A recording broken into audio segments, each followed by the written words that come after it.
Le projet d'établissement affirme fortement la dimension hospitalo-universitaire de notre site, c'est-à-dire sa capacité à produire des connaissances, ça c'est la recherche, et à former les professionnels de santé dont le pays aura besoin demain.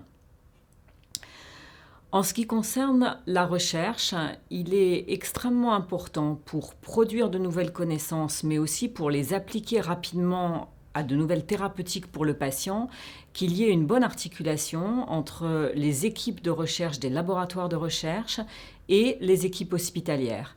C'est ce qu'on appelle parfois la nécessité d'emmener la recherche de la paillasse au lit du malade, du lit du malade à la paillasse, pour que les cliniciens qui ont des idées puissent poser des questions aux chercheurs, que les chercheurs qui ont des résultats puissent les transférer aux cliniciens. Le projet d'établissement va être l'occasion sur les prochaines années de structurer mieux encore cette collaboration entre les cliniciens et les chercheurs sur quelques thématiques.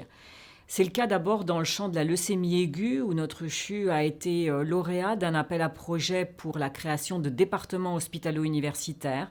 Nous allons donc animer au niveau interrégional la dynamique de production de connaissances et d'application de ces connaissances à de nouvelles thérapeutiques dans ce champ qui est extrêmement important.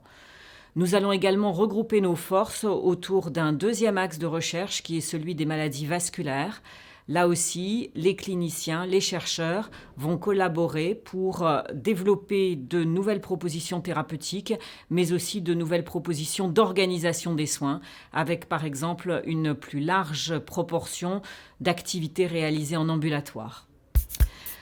La recherche, c'est aussi, bien sûr, dans un CHU, la recherche clinique, la capacité d'obtenir des financements nationaux, par exemple des PHRC, mais aussi les financements qui permettent de nouvelles recherches dans le champ paramédical. Nous avons eu ces dernières années beaucoup de succès sur ces appels à projets et beaucoup de succès parce que nous sommes bien organisés avec des moyens supports qui sont à la disposition de tous ceux qui souhaitent mener des projets de recherche, à la fois des moyens en méthodologie, des moyens en biostatistique. Un CHU, c'est le lieu de formation des professionnels de santé pour demain. Donc c'est quelque chose qui est extrêmement important pour l'ensemble de la population.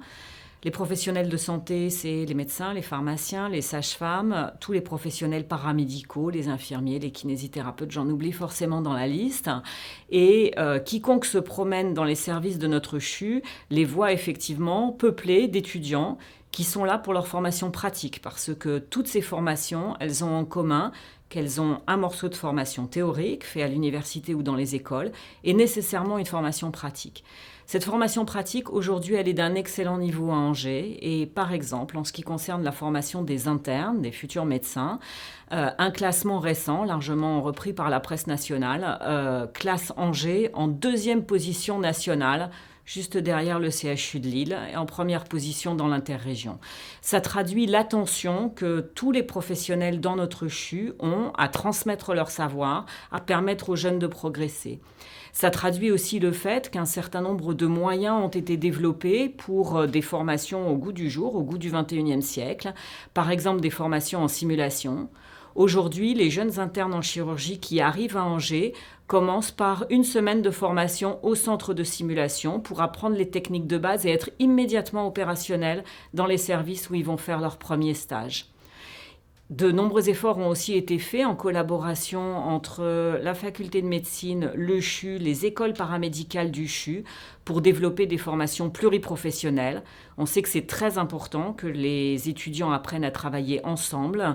Et c'est le cas à Angers avec des formats pédagogiques innovants, comme par exemple des séminaires communs aux étudiants en médecine et aux élèves infirmiers pour apprendre les éléments de la collaboration pluriprofessionnelle. Le séminaire qui a été organisé cette année portait sur le suivi en commun du patient âgé fragile. On voit bien à quel point ça peut être important dans la formation de professionnels du XXIe siècle.